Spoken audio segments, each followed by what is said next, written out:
এখানে কিছু সংখ্যা ছিল, এবার যে কে দিয়ে দিয়েছেন বিষয়টা এরকম না? তাহলে এরকম যখন আসে তখন আমরা দেখো তো কিচ্ছুই কাজ না, সেটা কি f অফ x এর জায়গাতে কত বসাবো 1/k, জাস্ট এত। তাহলে f of 1/k is equal to কত 1/k তার উপরে স্কয়ার প্লাস 1 1/k তার উপরে স্কয়ার মাইনাস 1। তাহলে এখন দেখো তো এটা কত 1/k স্কয়ার প্লাস 1, এখানে 1 divided by k square minus 1। লসাগু যদি করি তাহলে এখানে k স্কয়ার লসাগু, এখানে 1 মাইনাস k স্কয়ার, আর এখানে যদি k স্কয়ার লসাগু করি তাহলে 1 প্লাস k স্কয়ার। যেটাকে আমরা যদি কাটাকাটি করি দেখো নিচের ভগ্নাংশ দুটো যদি সেম হয়ে যায়, এটার ভর আর এটার ভর সেম হয়ে গেছে না, তাহলে উভয় পক্ষ থেকে আমি সেই জিনিসটা বাদ দিতে পারি। বাদ দিয়ে দিলাম, দেওয়ার পরে দেখো তো কাজ কি, উপরে পাইছি হলো 1 প্লাস k স্কয়ার আর নিচে পাইছি 1 মাইনাস k স্কয়ার। এখন শর্তটা আমাদেরকে কি বলে, শর্ত মতে এখানে না লেখা এখানে লিখি। দেখো শর্ত মতে 1 plus k square divided by 1 minus k square is equal to 5।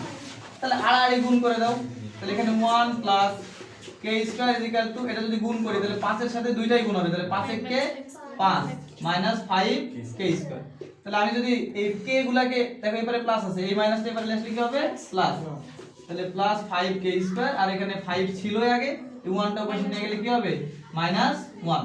এখানে দেখো তো পাইছি কত 5টা আর একটা কয়টা হচ্ছে 6টা k square is equal to 4, তাই তো?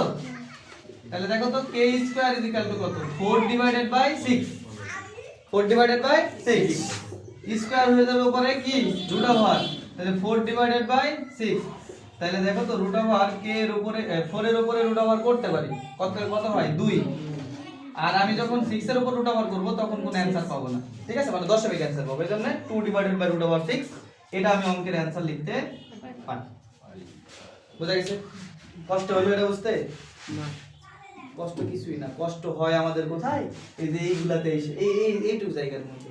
এখানে কিছু না ভাই, দেখ তো ওই সংখ্যা যেভাবে লসাগু গসাগু করলাম ঠিক এইভাবে, এর নিচে একটা k স্কয়ার, এর নিচে কিছু আছে নাই, যদি না থাকে তাহলে একটা k স্কয়ার লসাগু আছে, আমি এই k স্কয়ারই লসাগু করছি, মানে একটা হর আছে k স্কয়ার, এটাই আমি লসাগু করছি।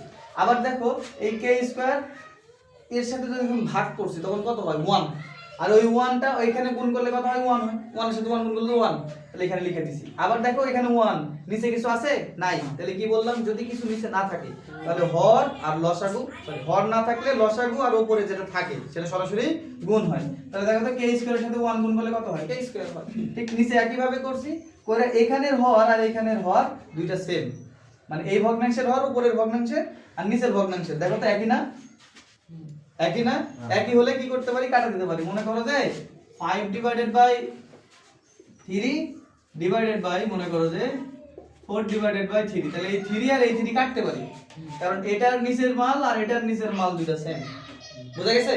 তাহলে এই দুটো কাটা দিলে কি থাকলো, উপরে থাকলো 5 নিচে থাকলো 4। বুঝা গেছে আমার কথা?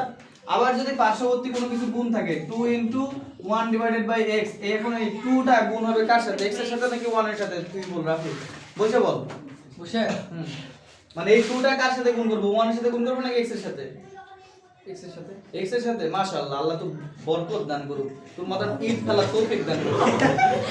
এই শয়তান, এখানটায় সব সময় গুণ হয় উপরে। একটু আগে যখন আমি অঙ্ক করলাম তাহলে তোর মন তো কোথায় আছে, কালকে রঙের মধ্যে, কালকে রঙের মধ্যে বিষয়টা হলো যে এই 2টা গুণ হবে সবসময় উপরে, 2 শুধু না